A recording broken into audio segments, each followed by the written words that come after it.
Good morning, sixth grade. Today we are talking about different types of maps.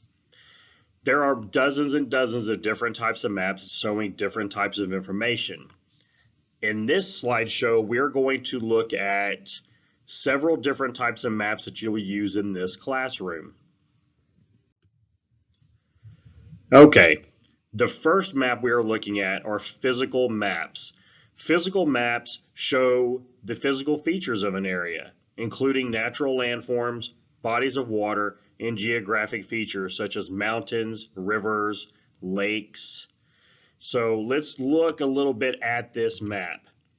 When we look at this map, you're not seeing any words, you're not seeing anything except the features. But here, all this in this area, those are mountains. We have rivers. In Texas, we have the Rio Grande River right here. We have lakes, the Great Lakes right here. We have the Great Salt Lake right here in Utah. So you get to see different features. We have more mountains right here. If you've ever been up to Arkansas and Missouri, you have a few mountains in this area. This is huge. These are the Rocky Mountains, and they're massive. That's why you see some of these, because these are really tall areas. So that's what physical features are. Now, some ideas of different physical features. Examples of physical features: mountains, rivers, valleys, deserts, but there's lots of others too. There's hills, grasslands, like through the area that we live in, the cross timbers, forests, especially if you go to East Texas and all the way down through the deep south, there is massive forests. So there's different types of physical features, and every place has physical features that can be on a physical map. The next map we're going to look at are elevation maps. These are maps that allow us to understand the land surface of a given area and what its height is above sea level. So basically, how high above sea level the land in the United States is for this map. If you look at the key, it shows here the green, which would be along the coast because it's barely above sea level. So you look here along the coast where the sea is, and you see that it's pretty low to sea level. But if you look here along California, you see that the mountains, because we have the mountains here showing way high level above sea level, the mountains go right up against much of California. So you have mountains falling all the way to seas in a lot of these areas. That's why you don't see a lot of green. But if you look through here where it's starting to get towards the mountains, it's a little bit higher than the green. So basically in Texas, if you start out just a few feet above sea level where the beach is and continue up towards the mountains, it's going to gradually get higher and higher and higher until you hit these mountains and it's way high. Okay, the next map we're going to look at is a very common map. It'll be one of the maps we most look at. It's called a political map. A political map shows the boundaries between nations, states, and even cities. These boundaries are often called borders and can be man-made or natural. A political map is going to show you the boundary of each state. Now, if you've ever driven from Texas into New Mexico or Texas into Oklahoma, you see a sign saying welcome to Oklahoma or welcome to New Mexico or welcome to Texas. You're not going to see a barrier between them. Between Texas and Oklahoma, there is the Red River, and when you cross the Red River, that becomes Oklahoma. So that one would be a physical boundary. But between us and New Mexico, you're going to just see a sign saying welcome to New Mexico, and there's no boundary. It's just what the map shows as the boundaries. Between Texas and Mexico, there is the Rio Grande River. That is a physical boundary, but it's also a political boundary because you're going into Texas, into the United States, or you're going into the nation of Mexico. To go up into Canada, you're just going to see signs saying that you're in Canada because there's not a physical boundary. It is a political boundary. So to remember, a political map is easy to see. If you look at the map, you're going to see the different states. you're going to see that they all have their boundaries. Some of them are going to have rivers and mountains marking it. Most of them are not. They're going to be just lines on a map showing where you're at, where you are at. So political maps, we're going to use them quite a bit. You're going to have to know them, and you are going to need to know the difference between a political and a physical. Now, a political map can show physical features. It still shows lakes. It still shows the Great Lakes. But you notice it doesn't really show where the mountains are. Okay? It does still show rivers, but it's not going to show where forests are or anything of that sort. So it will show a little bit, but it won't show all. Now, there are maps where it's a political map and a physical map put together, and those are, we'll study those as we go throughout the course.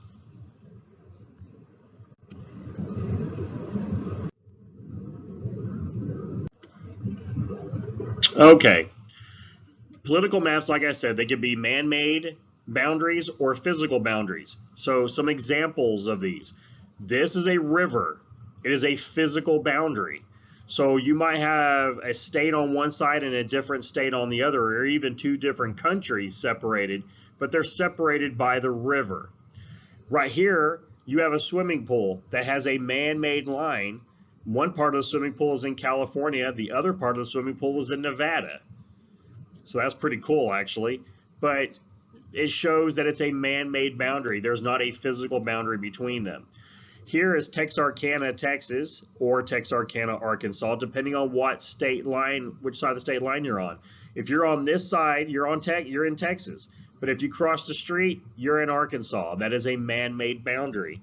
But right here, you have a river that could be a physical boundary or a natural boundary. But you also have the mountains, which are a huge natural boundary. Many countries, especially in Europe, are separated by mountains.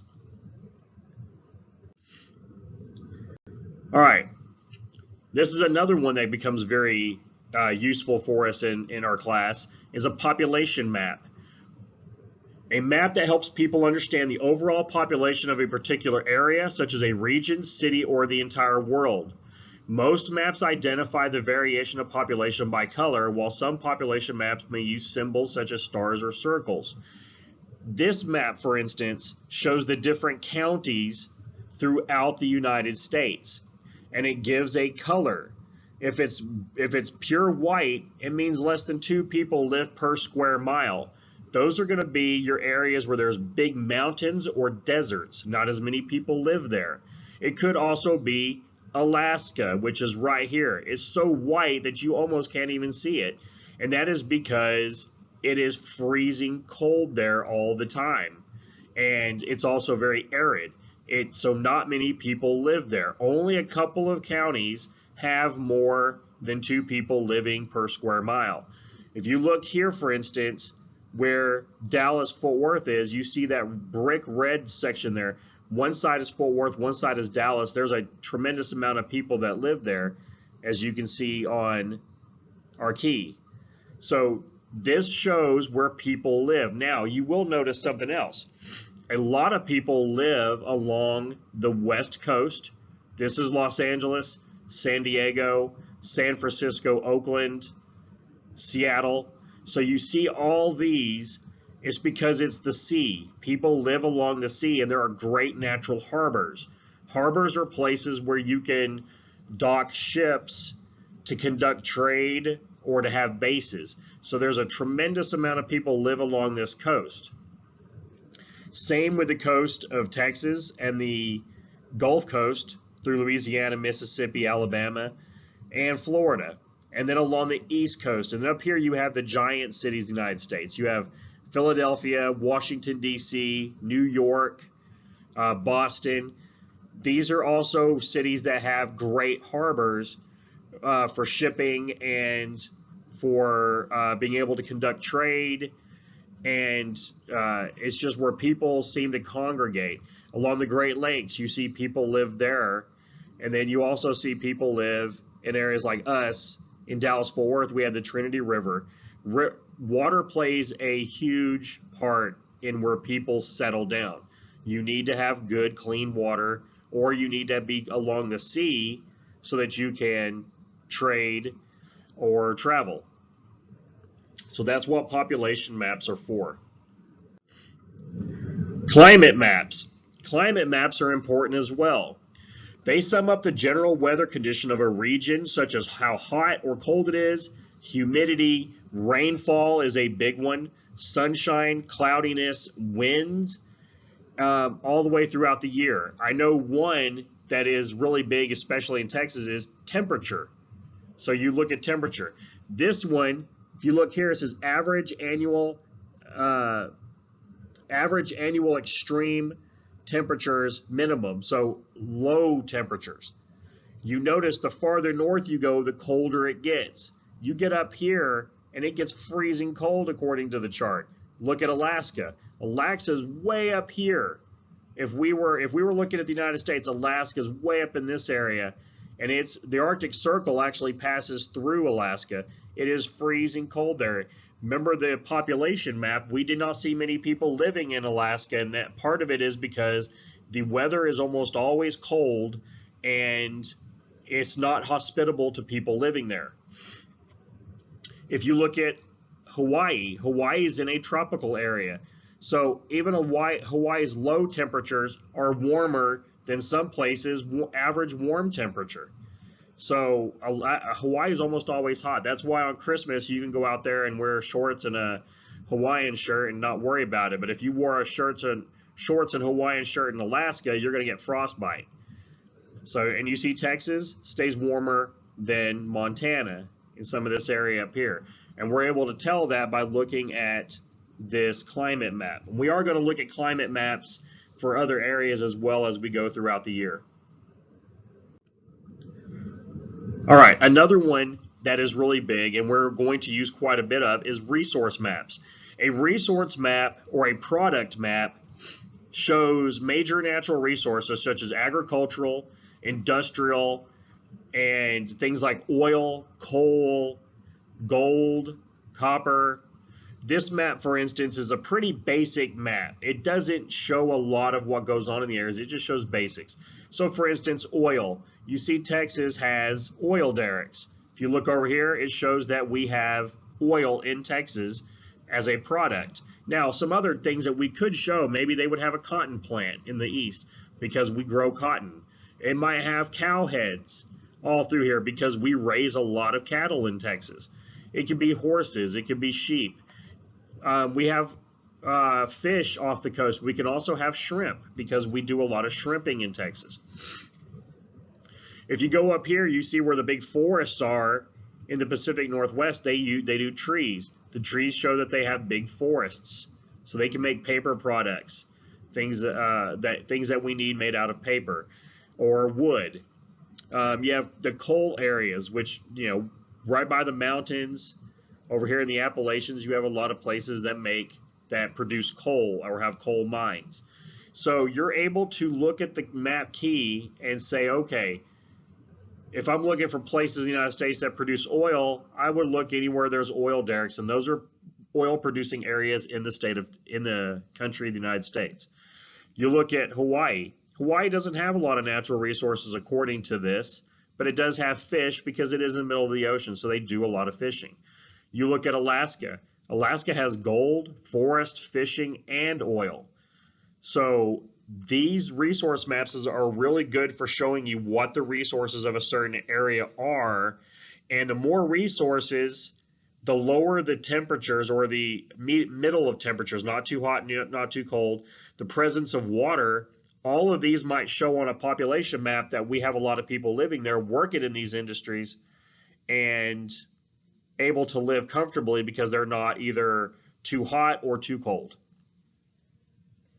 I hope that you have enjoyed your learning of the maps. We're going to use quite a few of these maps throughout the course. Some of these you will see more than once, and we might even introduce a few others that we did not cover in this. But this at least gives you an idea of many of the maps. You are going to have an assignment in which you must understand some of these maps and be able to read them. Make sure that you complete that. If you have any questions, please get a hold of Coach Hayes or Coach Rawson, and y'all have a great day, Highland Hawks.